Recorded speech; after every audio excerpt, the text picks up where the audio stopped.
5월 25일 목요일 말씀을 실제 같이 보겠습니다. 제목 읽겠습니다. 더 큰 책임을 위한 훈련. 어디에서요? 왕국에서, 하나님의 왕국에서 더 큰 책임을 위한 훈련을 우리가 이 땅에서 예수를 믿는 동안 할 수 있는 것입니다. 구원은 똑같이 받는 거지만 똑같은 왕국에서 위치를 차지하는 건 아닙니다. 주님께서 열 문화의 비유에서 똑같이 한 문화씩을 나눠주고 그들이 한 결과에 따라 너는 열 고울 권세를 가져라 이렇게 표현을 하죠.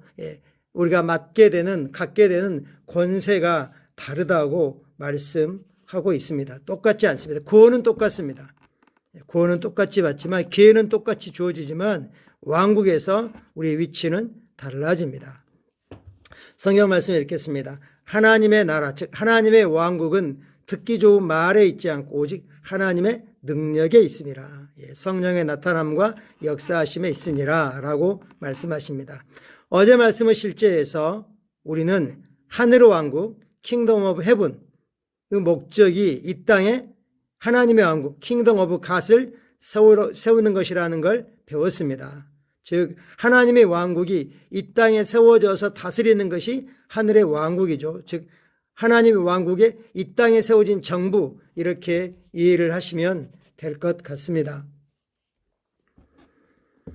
그렇다면 하늘의 왕국, 킹덤 오브 헤븐은 무엇입니까? 이것은 주 예수 그리스도께서 머리가 되어 다스리시는 정부를 뜻합니다.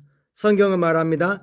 그의 어깨에는 정사를 메었고, 정사, 다스림, 정부 일, 이런 의미죠. 그의 어깨, 머리이신 예수님과 몸된 교회를 합해서 그리스도라고 할 때 그의 어깨는 몸에 속하는 거죠. 즉 다스림은 몸인 교회에 속해 있다고 말씀합니다. 이것이 예수님께서 다스리시는 방식과 구조를 보여주십니다. 물론 궁극적으로 예수님이 다스리시지만 우리를 통해서 우리와 함께 또 우리는 성령 안에서 성령님을 통해서 이 땅에서 생명 안에서 왕으로 이 땅에 하늘 왕국을 하나님 의가 세워지는 그 일을 하고 있습니다. 하지만 하늘의 왕국이 이 땅에서 기능하고 있다고 하더라도 아직 사람들을 즉 세상을 다스리고 있지 않습니다. 이것을 좀 더 쉽게 이해하려면 이미 사람들을 모아서 함께 활동하고 있지만 아직 국가나 지방 정부 리더십을 차지하지 못한 정당을 생각해 보십시오. 그 정당이 결국 그 정부 리더십 자리에 오르게 되면 모든 것이 변합니다. 그 정당이 지배하게 되는 거죠. 마찬가지로 하나님의 나라가 진정으로 정당하게 이 땅에 세워지면, 정당하게 세워진다는 말은 사단의 시간이 끝났다는 겁니다. 사단의 정부가 무너졌다는 거죠. 하늘 왕국이 이 땅을 다스릴 것입니다. 그러나 지금은 이 세상을 다스리는 정치 구조가 계속해서 안 좋아지고 있기 때문에 이 세상은 휴거, 즉 예수님께서 공중으로 재림하여 믿는 자들을 이렇게 낚아채 올라가실 그 일이 일어날 때까지 계속 더 많은 문제를 겪게 될 것입니다. 그리고 난 후에 7년 환난이 있을 것이고 환난 기간 동안에 많은 사람들이 실제 성령으로 거듭난 사람들이 교회 안에 없어졌기 때문에 그들은 빈 껍데기만 남아있겠죠. 말할 수 없는 환난을 겪게 될 겁니다. 다니엘 7장 27절은 말합니다. 나라와 권세와 온 천하 나라들의 위세가 지극히 높으신 이의 거룩한 백성에게 붙임바 되리니 그의 나라는 영원한 나라이라. 모든 권세 있는 자들이 그를 다 섬기며 복종하리라. 주님이 이제 완전한 영원한 나라로 통치하고 있는 걸 보여주고 있습니다. 주 예수님께서 재림하실 때, 주 예수님께서 이제 공중에서 성도들과 함께 지상으로 재림하실 때 그분의 왕국을 얻으실 것입니다. 예수님께서 이 땅에서 그분의 정부를 세우시고 이 땅을 다스리실 것입니다. 누구를 통해서요? 마치 역할을 맡겨서 나누어준 왕들에게 교회를 통해서 완전하게 다스릴 것입니다. 이때 어떻게 다스리냐는 우리가 이 땅에서 열 고울 권세를 가졌는지 이거에 따라 달라지겠죠. 할렐루야. 예수님께서 다스리고 통치하실 것이며 마지막에는 왕국을 아버지 하나님께 드릴 것입니다. 그렇다면 오늘날 우리가 이 땅에서 주님을 위해 하고 있는 모든 일이 그 자체로 끝이 아님을 이해하십시오. 믿지 않는 자들의 삶도 이 땅에서 그걸로 끝이 아니라는 걸 알 뿐만 아니라 믿는 자의 삶도 장차 이 땅에서 그걸로 끝이 아니로 왕국에서 더 큰 역할과 책임이 있다는 겁니다. 이 일들은 앞으로 더 큰 왕국을 책임지기 위한 훈련입니다. 그러므로 전심을 다해 주님을 섬긴 그 이유가 있다는 걸 깨달으며 왕국을 위해 더 큰 일을 성취하기로 결심하십시오. 아멘. 자연적인 영역에서도 이 땅의 삶이 전부가 아닙니다.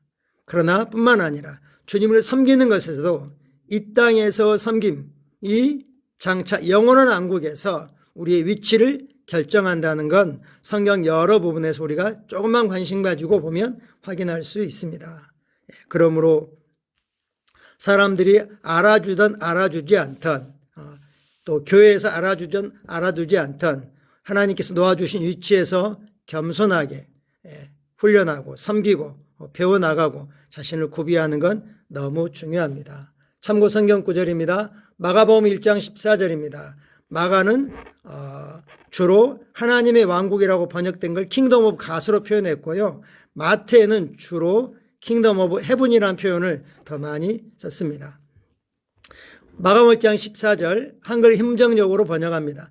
이제 요한이 감옥에 갇힌 뒤에 예수님께서 갈릴리에 오셔서 하나님의 왕국의 복음을 선포하여 개역은 했는데 흠정역은 또 킹제임스역은 하나님의 왕국의 복음을 선포했다. 킹덤 오브 갓을 강조하고 있습니다.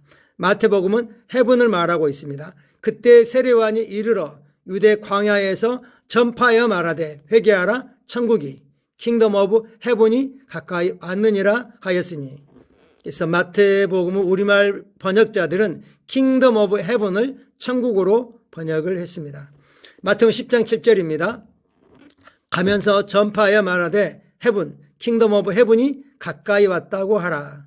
예수님이 가지고 오신 하나님의 왕국의 통치, 이 땅에 세워진 하나님 왕국의 정부, 이것을 킹덤 오브 헤븐이라고 표현하고 있고 언젠가 완전한 헤븐이 이 땅에 세워질 것입니다. 우리는 그 날을 위해서 오늘 말씀과 성령으로 그리고 그리스도 몸된 교회 안에서 복음으로 사람들을 축복하고 구비하고 훈련함으로 이 일에 참여하고 있습니다. 같이 기도하겠습니다. 사랑하는 아버지, 나는 앞으로 더 큰 왕국의 책임을 위해 나의 영을 교육하고 훈련하는데 시간, 에너지, 자원, 열정을 의식적으로 투자합니다. 나는 왕국에서의 삶을 위해 말씀 안에서 영감을 받고 더욱 강해집니다. 나는 위대함 안에 서 있으며 내 안에 있는 아버지 말씀의 효과적인 결과와 능력을 통해 승리하고 번영하는 삶을 살아갑니다.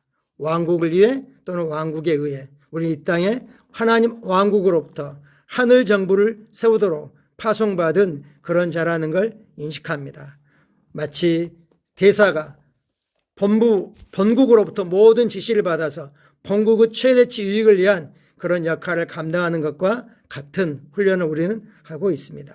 더 큰 왕국의 책임이 있다는 걸 인식한다면 우리를 경건하게 훈련하는 건 기쁨입니다. 감사합니다. 사랑하고 축복합니다.